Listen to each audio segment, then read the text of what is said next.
I wasn't always a man who had everything. In fact, growing up, life seemed determined to stack every possible challenge against me. My parents worked tirelessly, barely managing to keep the lights on and food on the table. From an early age, I learned the value of hard work and sacrifice.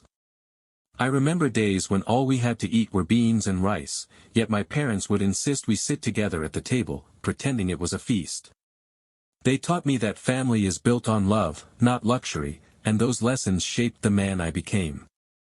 By the time I turned 18, my father's health began to deteriorate, and it was up to me to step in and support my family. I got a job at a local repair shop, working long hours while my peers went off to college. It wasn't glamorous, but I found real satisfaction in fixing things, bringing broken machines back to life. I learned the trade quickly and rose to become one of the most trusted mechanics in our small town.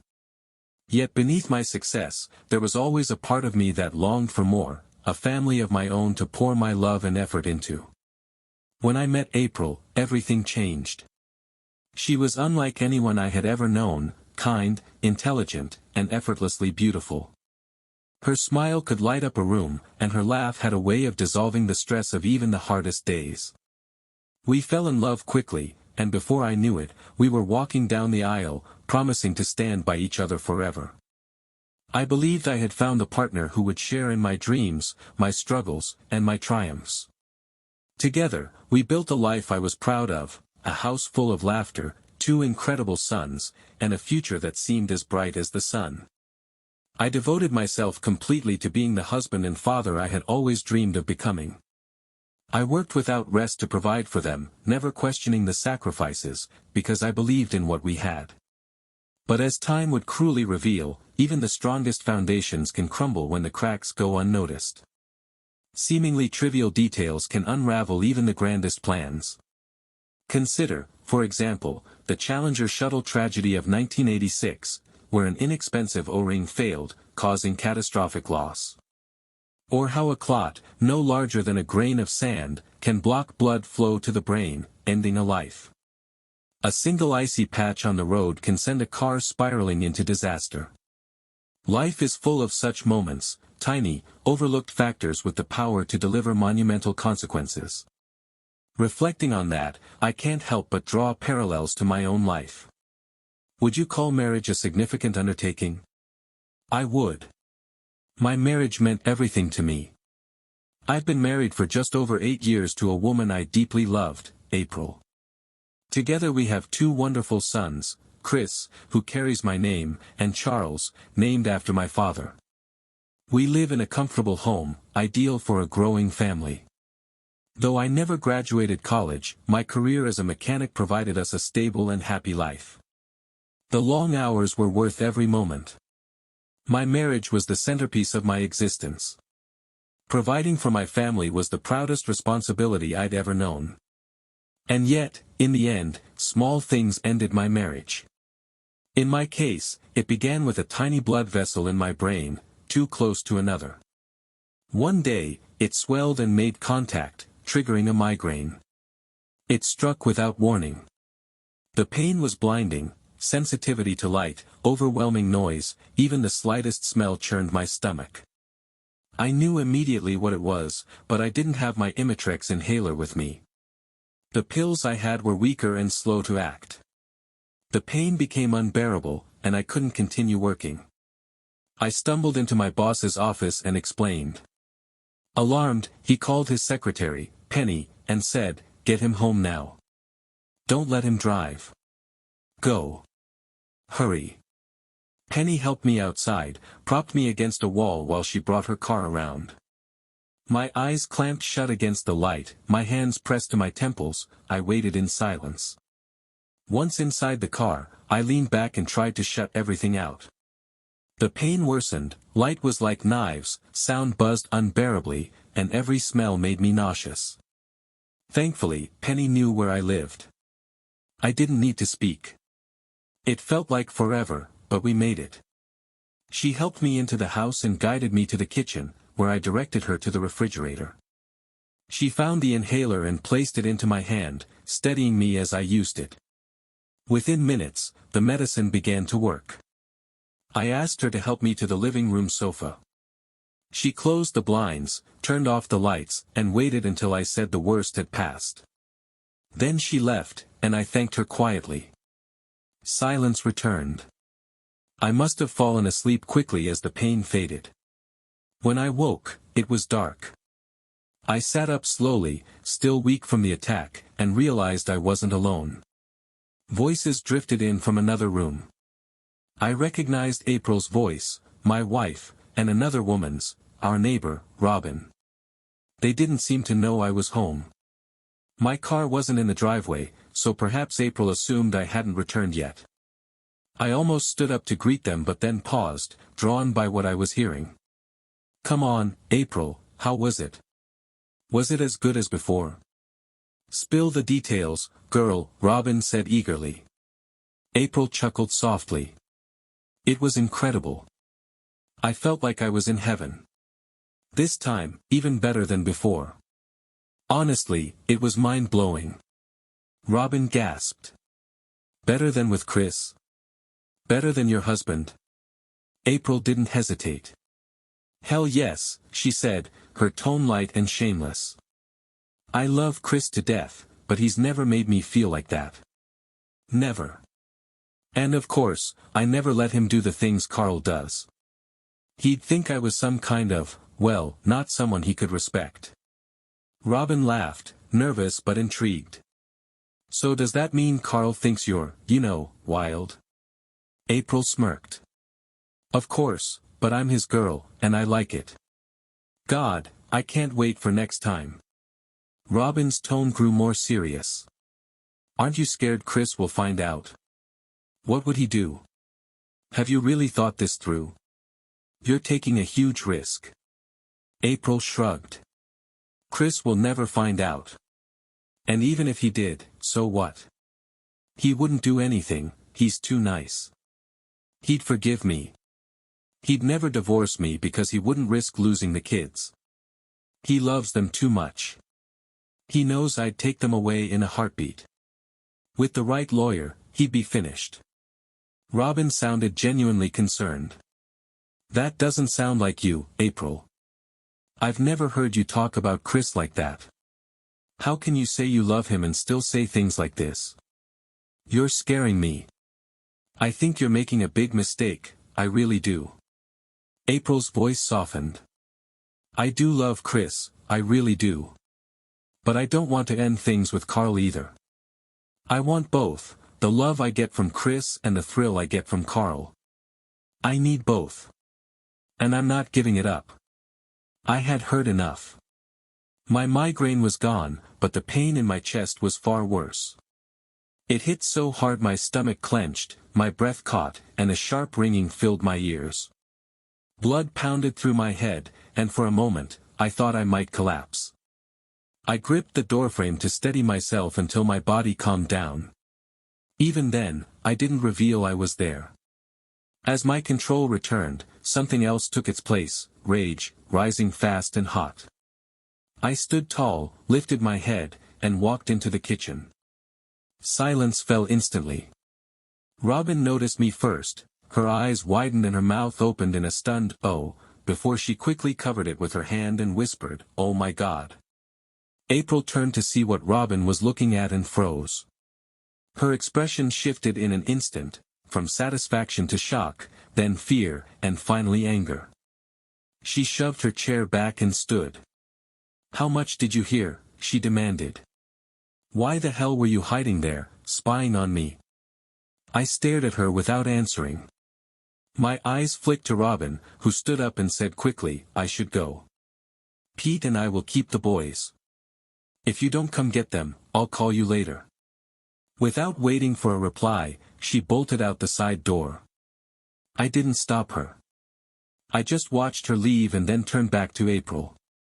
My mind was racing as I looked at the woman I had loved unconditionally for 8 years, the best years of my life. I had believed we would grow old together. That dream died tonight. She had liquidated it with her choices. "Where are the boys?" I asked, my voice calm but razor-sharp. "Where were they while you were busy having fun with your lover?" Did you even think about them, or were you too wrapped up in the excitement of cheating to care? April's face twisted with anger, distorting the beauty I once cherished. The boys are with Carly. Robin and I went shopping, and Pete was watching them. And I wasn't with anyone else, just Robin, she said defiantly, like she was scoring a point. Her smug look faded as reality caught up with her. What are you even doing home? Where's your car? Why were you sitting in the dark? Were you spying on me, trying to catch me in something? I came home early with a terrible migraine, I said flatly. George had Penny drive me because I couldn't handle the light. I took my Imitrex and fell asleep. I've been here the whole time. A wave of nausea surged in me again. Your voices woke me, and what I heard made me sick. I need to go to the bathroom. I rushed off. Kneeling by the toilet, I tried to empty my stomach. My body convulsed, but nothing came out. I sat on the floor, my face pressed against the cool porcelain, slowly trying to calm myself. My stomach settled. My breathing returned to normal. When I felt composed enough, I returned to the kitchen. April sat at the table, staring blankly out the window. I'm going to pick up the boys. I'll put them to bed tonight, I said coldly. I didn't wait for a response. I walked out and headed next door to the Andersons. Pete and Robin Anderson were our closest neighbors and, until now, our best friends. We had spent countless evenings at each other's homes, sharing drinks and stories. Best friends. The words now felt like poison. I wondered how much Pete knew. Should I ask? I climbed the back steps, knocked twice, and stepped inside. Robin sat at the kitchen table with a coffee cup in front of her, talking to Pete. From their expressions, his filled with pity, hers with dread, I could tell she had told him. I'm here to pick up the boys. Are they ready to go home? I asked, brushing past Pete into the living room. There, as I had assumed, the boys were working on a puzzle with Carly, the Andersons' teenage daughter. She smiled as I entered. Hi, Mr. Phillips. Are you here for the boys? I nodded. I'll grab their jackets, she said. As I stood there, watching the quiet, wholesome scene, a wave of sadness swept through me. These small, beautiful moments like this, were the real casualties of betrayal. The everyday joys of family life, shattered by adult selfishness, leaving scars no apology could ever erase. I had no doubt, this was one of those moments. Thanks, Carly, I said. I'll be in the kitchen when they're ready. I returned to the kitchen where Pete and Robin still sat, silent. I looked from one to the other. Did you know? I asked quietly. Did you both know she cheated on me? Pete, how did it feel knowing this while we shared drinks and barbecues? Did it give you some twisted thrill? My voice was sharp, edged with betrayal, harsher than I intended, but I needed the truth. Pete's face darkened. He turned to Robin with a flash of anger before looking back at me. I didn't know anything, buddy. I swear. If I had, I would have told you the second I found out. I can't believe my wife knew and didn't say a damn word. That's low. You don't deserve this. I won't apologize for her, but I will be here for you, if you need anything. The way he glared at Robin said it all. I believed him. If Pete had known, he would have told me. This had been Robin and April's secret. I turned my attention to Robin. Thank you, Robin. Thanks for letting me play the fool. For helping her humiliate me behind my back. Did it make you feel good, knowing what you knew and listening to her brag about it? I hope it was worth it. Out of the corner of my eye, I saw Carly enter with the boys, and I forced a smile. Each of them held a cookie, but Carly's uneasy expression told me she had overheard my words. I prayed she hadn't heard much, though her face suggested otherwise. I made a silent decision, this would be the last time Robin was anywhere near my children. I didn't know how I'd manage it yet, but I would make it happen. Once we were home, the boys ran upstairs to get ready for dinner. I walked through the quiet kitchen into the living room, where April sat alone. The room was dim, lit only by the fading daylight filtering through the curtains. She was hunched on the couch, her face pale, her eyes red and glossy from tears. The anger and defiance I'd seen earlier were gone, replaced now by fear and vulnerability. But it was too late for that. Her shift in demeanor only filled me with disgust. Any trace of remorse now seemed performative, a calculated move in a game of control. This wasn't regret. It was manipulation. Her face didn't convey sorrow, it radiated deceit. I shattered the silence with a cold, direct question. Who is he? What does he have that I don't? She stared at me without answering. I turned to leave, but her voice stopped me. Who he is doesn't matter, she said softly. This isn't about you, Chris. I'm so sorry you found out this way. I never wanted to hurt you. I never meant for you to know. Her words struck hard, not because they offered regret for her actions, but because they didn't. There was no remorse for what she did, only regret that I had discovered it.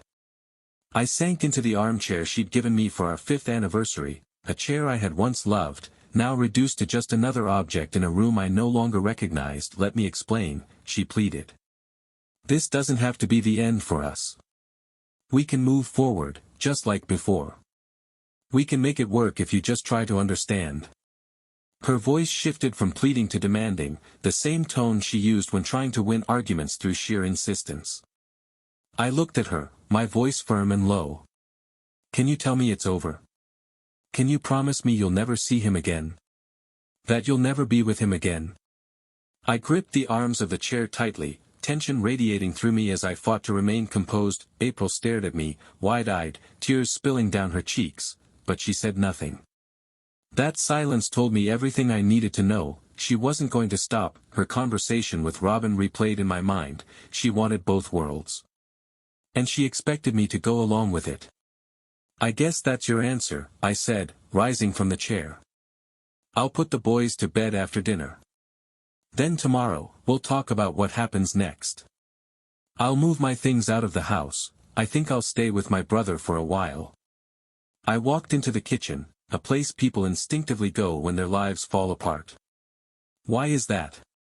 A strange thought to have while everything is crumbling. April busied herself preparing dinner, while I took the boys to the playroom and spent an hour just enjoying their laughter, their simplicity, their joy. We were in the middle of a game when April called us to the table. The boys ran ahead, excited, while I directed them to wash their hands. It was these ordinary moments that kept me grounded, at least, for their sake. Dinner was lively for the boys, their chatter filling the air as they enjoyed each other's company. April and I sat in silence, each lost in thought, weighed down by decisions and the consequences they would bring. After dinner, April stayed to clean the kitchen while I took the boys upstairs to get ready for bed. We read a few stories, laughed a little, and finally they settled in. I stood in the doorway, watching as they pulled their blankets up to their necks, their small faces calm, ready for sleep. My eyes stung. My throat tightened. This too would end. Downstairs, I sat in the armchair again, feeling everything slip through my fingers. I had loved April deeply, but her words echoed in my mind. He never made me feel this way, and I'm his. Words that burned away any hope of reconciliation. I couldn't unhear them. April entered the room and sat down across from me. We need to talk, she said, her voice measured, almost rehearsed. I know you're upset, but you have to understand, what I have with Carl is just excitement. It's nothing compared to what I feel for you.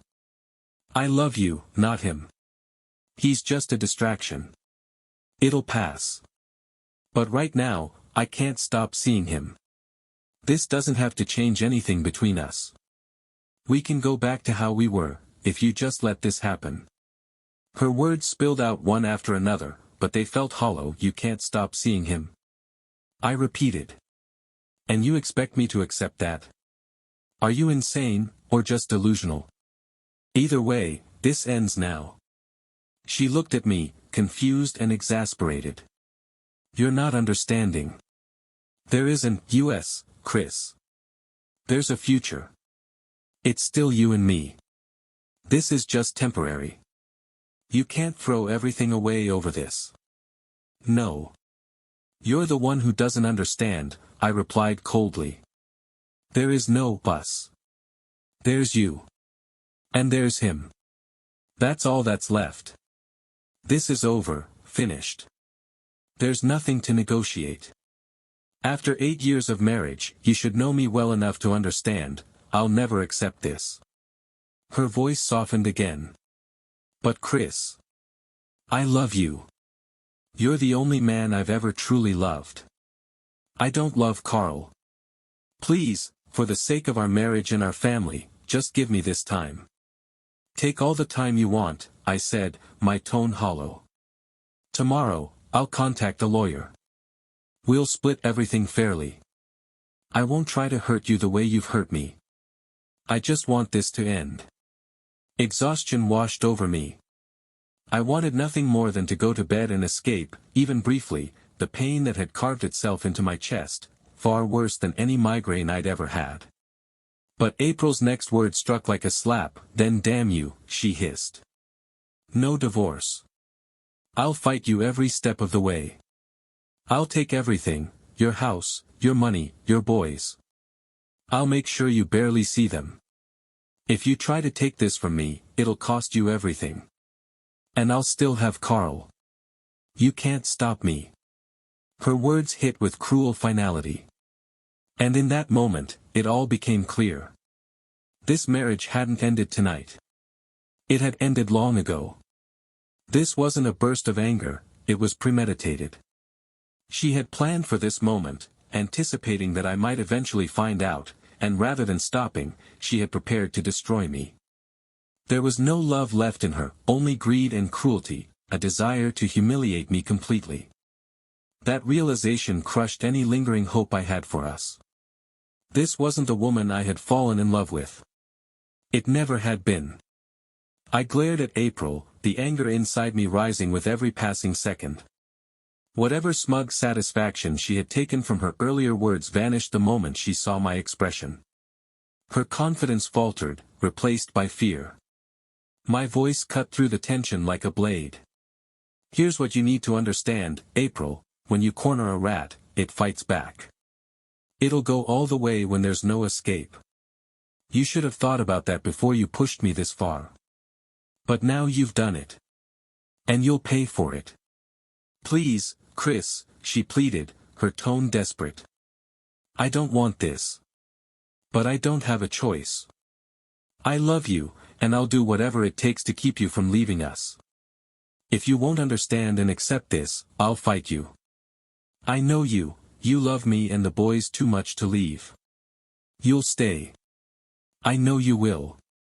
Goodbye, April. Tell the boys I'll see them when I can. I'll grab a few things now and come back later for the rest, when we can agree on a time," I said, heading upstairs. I packed quickly, just the essentials.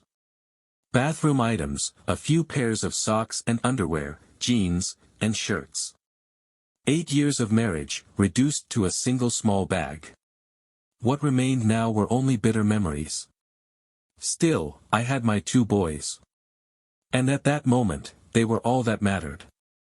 As I came downstairs, April was sitting by the kitchen door, clearly ready to make another attempt. "Chris, please don't do this. I'm begging you. You don't have to leave. Just tell me you'll end it with him. That you'll never see him again. We can have a chance. Just tell me." "I can't," I replied, pushing past her.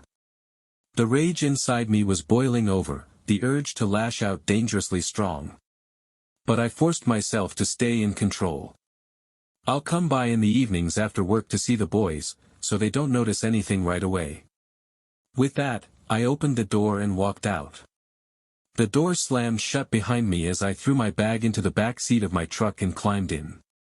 I backed out of the garage and drove away without looking back. On the road, I called my brother, Clyde. He lived about 10 miles away and had been alone since his wife left him for his best friend 2 years ago. Clyde had long since stopped caring about her absence. They were still technically married, but he never pursued a divorce. Instead, he drowned his sorrows in alcohol. We had discussed his drinking many times, but nothing ever changed. He wasn't an out-of-control drunk, just perpetually buzzed, numb enough to forget, or so I figured. Clyde picked up and told me to come over. "I'll be back later," he said. When I arrived, I found the spare key under the flower pot on the porch and let myself in. As always, Clyde's house was immaculate. For all his flaws, he was obsessively neat. Seeing everything in its place felt oddly comforting, a sharp contrast to the wreckage of my own life. I found some beer in the fridge and took his advice to relax. By the time he returned home, I was already pleasantly drunk. We went out for more beer and kept drinking when we got back. I gave him the simplest explanation: April and I had fought, and I needed a place to stay. Clyde didn't press for details. He just sat with me, nursing his beer. "You're my brother," he said. "I'll always be here for you." The next morning, I woke up with a pounding headache and a heart that felt heavier than any hangover. That pain was entirely my own fault, but no amount of alcohol could wash away what I was feeling. I dragged myself to the bathroom and let the cold water from the shower wash away the remnants of the night before. There was no sense in staying drunk. I found a note from Clyde saying he'd gone to work and would check in with me later. It wasn't surprising. It was Saturday, and we both worked for the same company, maintaining heavy construction equipment for contractors across the state. It was demanding work, but the pay was good enough to support my family, or so I had believed. As I sat in Clyde's quiet house, I realized just how much I had sacrificed to build a life for April and the boys. The big house she loved so much had once been a point of pride for me, a symbol of safety, stability, and love. But now I saw it differently. To her, it was leverage. She saw it as a weapon, and the divorce as a path to securing the money I had worked so hard to earn, while she indulged in her affair. I thought about that house she was so proud of. About every paycheck I had poured into it. To me, it had always meant commitment. To her, it was a tool. A stage to flaunt what she had bought for another man. That realization made me sick. I turned the water up higher, letting the noise drown out my thoughts. Even though I was running late, I needed to get out of here, go to work, think clearly, and start planning. April had already thought it all through. Her words from last night made that clear. She had anticipated my reaction, my shock, my inability to think straight when I found out. She had laid the groundwork, strategizing a divorce, preparing to take everything from me. She had calculated every move to make herself look like the victim if I refused to accept her betrayal. She thought she was clever, stacking the deck, cornering me, daring me to fight back. I got dressed quickly and grabbed a box of large trash bags. I knew she would be out that morning, taking the boys to her mother's. I drove to the house, let myself in, and headed to the bedroom. I emptied my closet and drawers, stuffing everything into the bags. I gathered my bathroom items and shoved them into a smaller bag. I carried everything to the truck and tossed the bags into the back seat. But I wasn't done yet that I returned to the house and stood in the living room, letting the silence settle over me like dust. I planned to come back after work to see the boys. I had too much to think about and too many decisions to make. One thing was certain, my marriage was over. I would never touch April again. She was no longer my wife, my lover, or my confidant. She had chosen to be someone else's, and that's all she would ever be now. The thought hit me hard, and tears welled up. I sat down on the floor of what used to be our bedroom and let the grief consume me, crying over the life I thought we had. At work, I buried myself in tasks, channeling all my energy into repairs. I didn't stop, not even for lunch. I was relieved to escape the thoughts of home, of my wife, of my kids. I lost myself in fuel injectors, timing chains, and broken drivetrains, tackling the hardest jobs without hesitation, working like a man possessed. 10 hours passed before Clyde tapped me on the shoulder, pulling me out of the trance. "Hey man, take a break. Seriously, you're making the rest of us look lazy," he said, standing there with a mix of concern and disbelief. I looked up at him, exhausted. "Sorry, little brother. Just trying to bury myself in work. Trying to forget. I didn't mean to overdo it." Clyde must have seen the raw emotion in my eyes because he grabbed my elbow and led me to the break area. Clyde and I had always been close, especially after we lost our parents in a car accident 10 years ago. He'd been my best man 8 years ago and was godfather to both of my sons, Chris Jr. and Charlie. He knew when something was wrong. I slumped into a chair as Clyde handed me a steaming cup of coffee. It tasted bland, but the warmth helped. "All right," he said, sitting across from me. "Talk. Tell me everything. Don't leave anything out. Start from the beginning." I didn't hold back.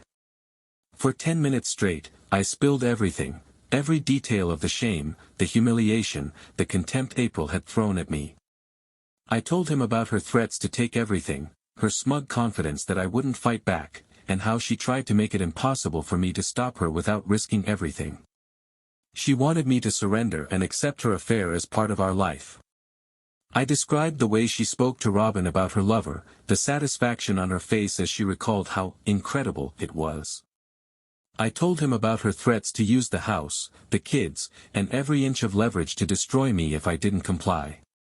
That look in her eyes when she warned me she'd take everything, it was seared into my memory. Her lover was more important than anything else, and she had no intention of giving him up. Clyde listened silently, his expression darkening with every word.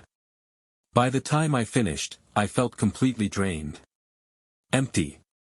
And angry all over again that he was stunned. Clyde had always thought April was a good woman, a caring mother. I had never hinted at marital trouble, and he had assumed our relationship was solid. But now, looking at me, seeing the heartbreak carved into my face, he knew the truth. "Chris," Clyde said, his voice low but hard. "You're not going to just take this, are you? You have to do something. Let me and the guys help. You don't deserve this."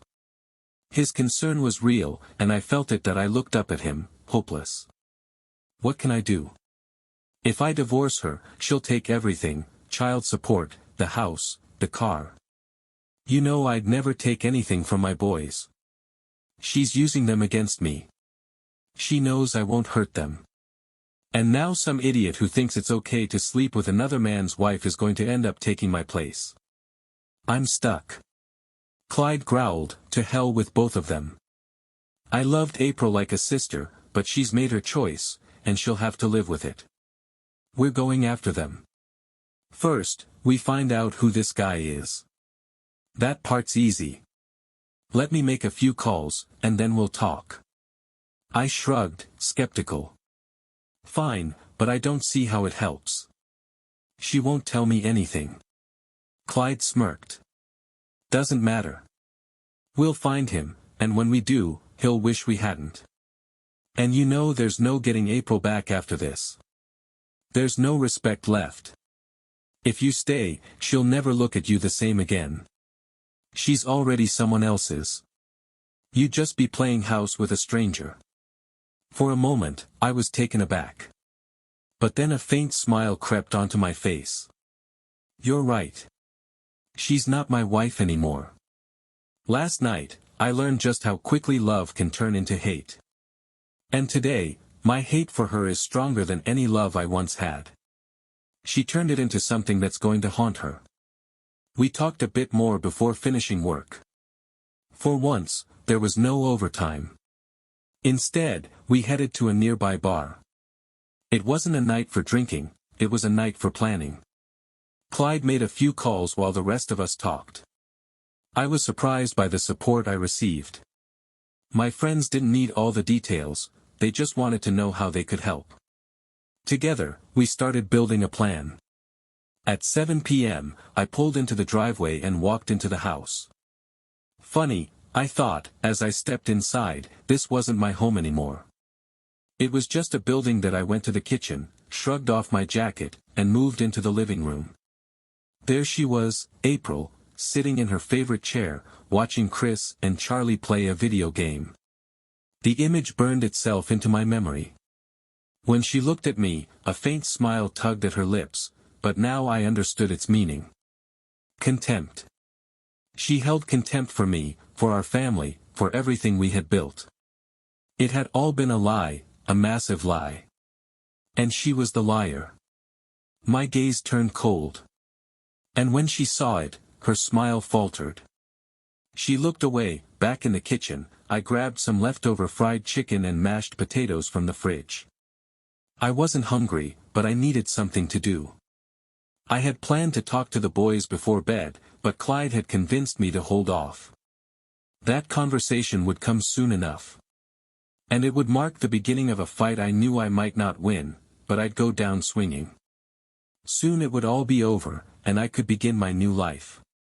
Over the next few days, I worked during the day and spent the evenings with my kids, but I avoided speaking to April. She tried to start conversations several times, but I walked away every time. One day, she yelled after me, but I simply grabbed my keys and left without responding. At work, during a break, one of the guys came by to let Clyde know everything was ready and that we'd have results in a few days. All I had to do now was wait up by the following week. Nothing had changed.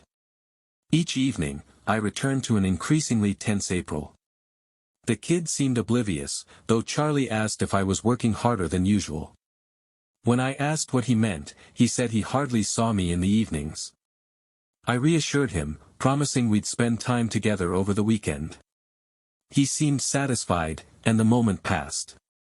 Meanwhile, April kept asking questions, but I ignored her, leaving the house as soon as she put the kids to bed. By the time she came back downstairs, I was already gone. At the end of the week, Clyde joined me in the break room and handed me a folder. I gave him a questioning look, but he just shook his head. I opened the folder and read the short report, 2 pages, each bearing the same name, Carl Cummings. So that was him. A junior attorney at Lincoln, Rice, and Holmes. He was 24, almost 10 years younger than me, and single. His wife had divorced him over 2 years ago. He lived in a condo, which suggested he had money. April had been to his place twice that week, staying for over an hour each time. Now I had a name and an address. I knew who this man was. But what I didn't understand was what April saw in him that she didn't see in me. What did he have that was worth sacrificing a marriage? But that was no longer my problem. Maybe it would have been if she had come to me earlier and talked about it, before she presented her affair as something I just had to accept. Now I just needed to figure out my next move. I looked at Clyde for advice.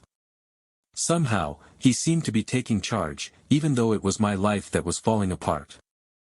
I was lucky to have him, and my friends. Being a hard-working, reliable man had earned me loyalty when I needed it most.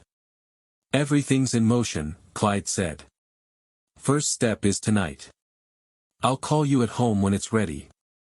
Keep your phone close. Once I call, you can let her know and end this mess. Fine, I said. The knowledge that it was happening brought no relief. This wasn't how I wanted things to go, but April and her lover had cornered me. And this was the only way I knew to fight back. I wasn't a lawyer or a man with endless resources. I was a mechanic, a man who worked with his hands and provided for his family through honest labor. I had loved April with everything I had. It hadn't been enough. Now, all I could do was fight in the only way that made sense in my world. Soon she'd understand exactly what that meant. That evening, I returned home and sat down for dinner with my family as if everything were normal. April chatted with the kids, and I answered when they asked questions, even started a few conversations myself. Inside, I was tense, but I kept my composure. After dinner, I spent time with the boys, playing video games and helping with their homework. I looked like the typical husband and father. April, having finished the dishes, came into the room and watched. She seemed more at ease, seeing me act like my old self. She began to believe everything would be fine. While I was playing with my sons, Carl Cummings left his office and walked to his car, ready to drive back to his condo across town. He thought about his last meeting with April, 2 days ago, at his place. She had been more daring than ever, doing things to please him she hadn't done before. When he asked why, she told him her husband had found out. Carl had been shocked, but she reassured him it wasn't an issue. It struck him as strange, knowing her husband knew somehow made it more thrilling. For Carl, it had been the most exhilarating experience yet. So he didn't question it. As he approached the alley leading to the parking lot, Carl felt a sudden jolt and stumbled, nearly falling. Before he could recover, 2 men grabbed his arms and dragged him into the alley toward a courtyard at the end. They pinned him against a building wall, each holding one of his arms. Their faces were hidden behind black ski masks, and their sheer size filled Carl with dread. He wasn't rich, didn't carry much cash, so he couldn't figure out what they wanted. A third man stepped forward, also masked and wearing gloves. He grabbed Carl's chin and forced him to look up. "You know a woman named April Phillips, ****, the man growled. Hearing her name sent a chill down Carl's spine. Oh God, her husband. Jesus Christ. I don't know anyone by that name," he stammered, shaking as he tried to lie. The man delivered a sharp punch to Carl's ribs, knocking the wind out of him and sending stars across his vision. The pain was sharp and immediate. "I'll ask you again," the man said coldly. "Do you know a woman named April Phillips?" Realizing denial wouldn't save him, Carl gave in. "Yes," he gasped. "I know her. Please, just let me go. You will never see or speak to her again. Do you understand me?" "Yes. I understand," Carl choked out, clinging to the hope that this was just a warning. That they'd let him go. But the man leaned in closer. "We don't think someone like you messing with another man's wife is very smart. So we'll make sure you understand." Carl was shoved back hard. He didn't get the chance to respond. More blows came, fast and brutal. He tried to scream, but a punch to the jaw silenced him. The pain overwhelmed him, and soon everything went dark. When Carl woke up, he was slumped against the wall, his body aching in a dozen places. The masked men were still there. One of them grabbed Carl's face roughly. "Listen carefully," the man said. "You're going to repeat this to her word for word. I'm so sorry, Mrs. Phillips. It was my mistake, and I regret it. I will never see or speak to you again. I will have no contact with you or your children. I'm sorry I ever met you. Goodbye. Got it?" Carl nodded weakly. They repeated the message several times, making sure he memorized it. "If you screw this up," the leader warned, "you'll pay double." Then they left him, battered and broken. Hours later, Carl woke up in the emergency room at Memorial Hospital. His injuries weren't life-threatening, but he was admitted for observation. Pumped full of painkillers, he felt numb, though the throbbing in his ribs and jaw persisted. He muttered a quiet thanks for surviving but couldn't stop replaying the message he'd been forced to memorize. He was terrified of getting it wrong. At home, my phone buzzed just after 8 p.m. while I was spending time with the boys. I excused myself and stepped into another room to answer. It was Clyde. "It's done," he said simply. Lesson 1 completed. He's in the hospital. Then he hung up. I slipped the phone back into my pocket and returned to the living room with a faint smile. April noticed and seemed relieved, probably assuming my mood had improved. Later, after putting the kids to bed, she came downstairs. I gestured for her to sit across from me. "We need to talk," I said evenly. April poured herself a cup of coffee and sat, her expression a mix of hope and caution. "You seem more at ease," she said. "I'm so glad. I was scared I'd lose you, Chris. That would break my heart. I know you don't believe me, but I love you so much. I can't lose you over something so trivial compared to what we have. You should know that. I listened silently as April spoke, my emotions roiling just beneath the surface. Even now, I couldn't deny her beauty, the woman I once planned to grow old with. But her betrayal had destroyed everything we had built. It was time to end the illusion. April, I began, my voice firm, I have something to tell you, and I want you to listen carefully. She nodded hesitantly, visibly unsettled. I know your lover's name is Carl Cummings. He's a junior associate at Lincoln, Rice, and Holmes. I know everything about him. I know you saw him twice this week. Her face went pale. She opened her mouth to protest, but I raised a hand. That's the problem, I continued, coldly. You threatened me with divorce when I got angry. You said, and I quote, I'll take everything you have. That was the moment you destroyed our marriage. You left me no choice, forced me to stand by while you slept with another man. But like I told you before, corner a rat, and it fights back.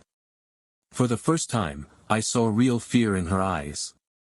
Her body stiffened defensively. I know what you told Robin, I said, eyes locked on hers. That I never made you feel the way he does. That you were his toy. I'm not sorry that this is ending in a way you didn't expect. Mr. Cummings has been, clearly informed that his time with you is over. He will never see you or speak to you again. April's eyes widened in disbelief, but I wasn't done. I'm filing for divorce. There will be no alimony. I'll pay child support, and my sons will have everything they need, as long as you care for them. But if you want anything for yourself, you'll work for it. The papers are already in motion. You'll be served soon. She shot to her feet, her face contorted in anger. You're crazy if you think I'll agree to this. I told you I'd take you to the cleaners, and I will. She yelled. That I smiled faintly, and that seemed to unnerve her. Why don't you call Mr. Cummings right now? Let's see what he says. Oh wait, you might need to call the hospital. That call I got earlier. It was about him. He's in the emergency room at Memorial. Go ahead, use my phone. I have his number. Her expression morphed into horror. What have you done? What did you do to Carl? She demanded. That I shrugged. I've been here all evening. Why do you think I did anything? You made it clear this didn't concern me. My face remained calm, but I could see it terrified her. April had never seen me like this. I'd always been mild-mannered, calm, the kind of man who couldn't even bring himself to raise his voice at the kids, much less discipline them. But now she saw someone else entirely. Someone with cold, unfeeling eyes and a voice that carried finality. She left the room to make a phone call. I heard her voice trembling through the hallway. When she returned, she collapsed into a chair, tears streaming down her face, staring into nothing. I calmly picked up the newspaper, already knowing what she had heard. Her lover had ended it. He'd had no choice. Either he left her, or he faced the consequences promised by the 3 men who had confronted him. They had made sure he understood. April wiped her tears and took a shaky breath. Well, it looks like you won, she said softly. Carl told me he never wants to see me again. He said he regrets everything and that he'll send my things back. He doesn't want to talk to me anymore. I set the newspaper down and stood. Then I guess you have nothing to worry about. My lawyer will handle the rest. This will all be over soon. I started toward the door but stopped. I'll talk to the boys this weekend. I'll explain why we're getting divorced.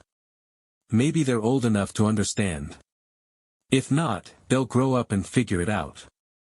I glanced back and saw her sobbing, her face buried in her hands. If I remember correctly, I said, my voice cold and bitter, you told me this was just something that would pass. That we'd go back to normal. Well, April, you're still young and beautiful. Maybe you'll find someone who wants an open marriage, someone who doesn't mind you having your fun. But that's not me. Good luck with that. I walked out, leaving her to sit alone with her pain. Children might not understand the complexities of situations like this, but adults must live with the consequences of their choices, and sometimes, those consequences are brutal.